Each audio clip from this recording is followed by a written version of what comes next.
All right, time travelers, welcome. Today, we're firing up the time machine and we're going to grab the English tools you need to talk about the past like a pro. Ready to make the jump? Let's go.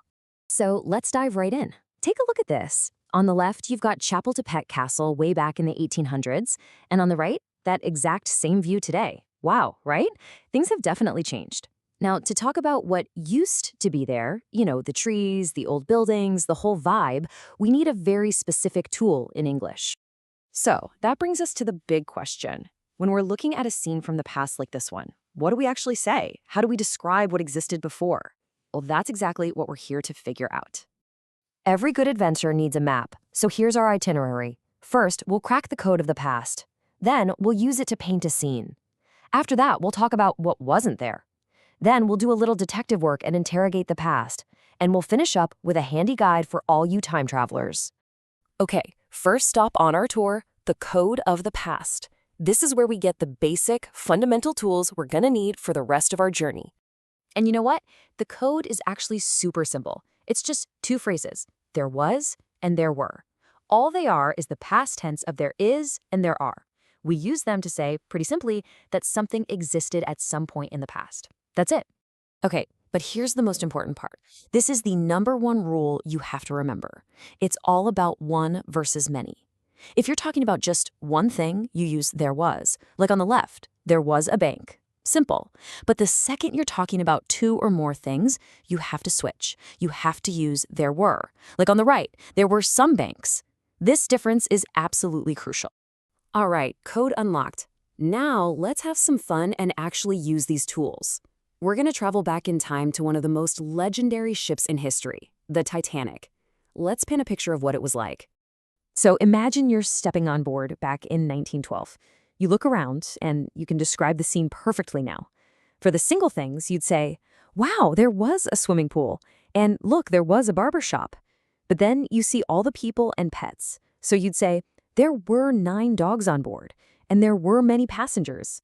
See how you're using both forms to bring this world to life? Getting a complete picture of the past isn't just about what you can see. Sometimes the most important part of the story is what was missing. So for our third stop, let's talk about the negative, about what wasn't there. So, how do we say something wasn't there? It's really easy. You just add the word not after was or were. But here's a little tip. If you want to sound natural, you'll almost always use the short forms you see on the right. So instead of was not, we say wasn't, and instead of were not, we say weren't. And this is a perfect and really tragic example of why this is so important. Think about this sentence. There weren't enough boats for everybody. That single sentence, using weren't, tells you the entire story. The fact that something plural, boats, was missing, that absence changed history. Okay, so we can describe what was there and what wasn't, but what if we're not sure? What if we want to be historical detectives? Well, in this next section, we're going to learn how to interrogate the past, how to ask questions to find out more. The trick to asking a question is super easy. You just take there was and you flip it. It becomes was there? The verb just jumps to the front.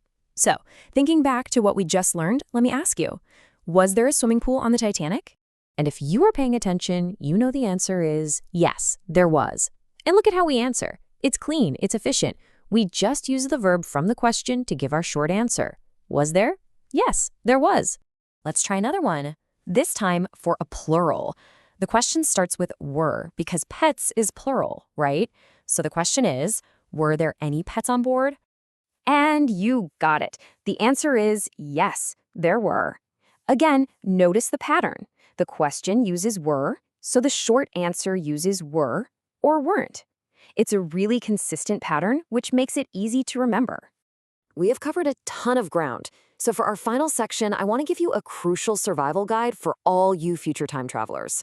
This is all about avoiding those common mistakes, what I like to call communication paradoxes. Okay, listen up because this is the key, especially if your first language is Spanish. In Spanish, you use había for everything. Había un perro, había dos perros. It's the same. But in English, no way. It is completely different. We must make a distinction between one and many. This is the number one thing you need to take away from this. So, to make sure your communication is always crystal clear, just follow these 3 simple rules. 1. Always remember, was for one thing, were for more than one. 2. Don't even try to translate havia directly in your head. It's a trap. And 3. Just practice. Actively think to yourself, is this one thing or is it many things? Pretty soon, it will become totally automatic. And with that, your training is complete. You are now fully equipped to travel through time and describe the past perfectly.